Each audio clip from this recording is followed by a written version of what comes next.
যদি জান্নাতে যেতে ব্যর্থ হই, আল্লাহ না করুক, তাহলে আমার হচ্ছে ব্যর্থ এই মহাবিশ্বের কোনো সৃষ্টি নাই। ইন্না বাতশা রাব্বিকা লাশাদীদ, আল্লাহ পাকের শাস্তি প্রচন্ড কঠিন। আমরা একটা কনসেপ্ট লালন করি মাথায়, আল্লাহ পাক গফুরুর রহিম, রহমানুর রহিম, ঠিক আছে তাই না?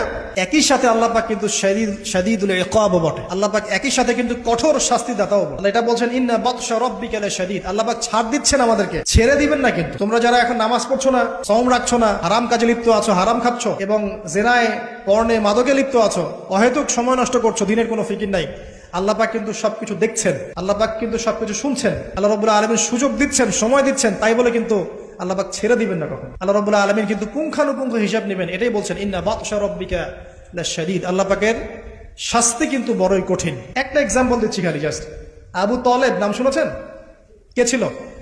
রাসূল সাল্লাল্লাহু আলাইহি ওয়াসাল্লামের চাচা। দীর্ঘদিন বছরের পর বছর তিনি নবী সাল্লাল্লাহু আলাইহি ওয়াসাল্লামকে সাপোর্ট করেছেন, যদিও তিনি মুসলিম হননি, কিন্তু সাপোর্ট করেছেন, ফাইন্যান্সিয়াল সাপোর্ট, সোশ্যাল সাপোর্ট, তাকে সাপোর্ট দিয়েছেন।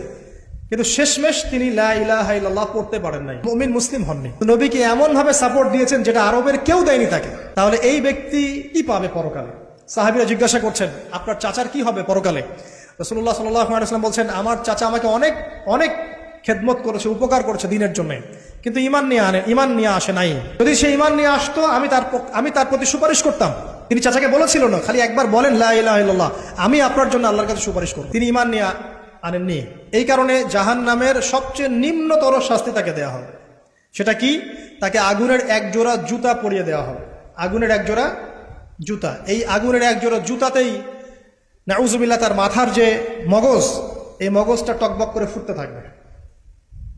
ইন্না বাতশা রাব্বিকা লাশাদীদ কিভাবে বুঝাবো? এটা হলো আবু তালেবের ব্যাপার। তাহলে যারা এখন প্রকাশ্যে ইসলামের এগেইনস্টে কথা বলছে, কাজ করছে, সুন্নতের খেলাফ কাজ করছে, আমরা নামাজ পড়ছি না, সুদ খাচ্ছি, ঘুষ খাচ্ছি, দুর্নীতি করছি, আমাদের কি হবে? জাস্ট নিজের ফিকির করেন, ডান বাম সব ভুলে যান, নিজের কবরের ফিকির করেন, জাস্ট নিজের কবরের ফিকির করেন যে আপনি আমি কবরে গেলে কি করবো, এই ফিকির করেন। দেখবেন নিজে ভালো হলে সব ভালো হয়ে যাবে ইনশাআল্লাহ। নিজে ভালো হবে না, কিছুই ভালো হবে না। আল্লাহ পাক আমাদের সবাইকে আল্লাহর আযাব থেকে বাঁচান, আমিন।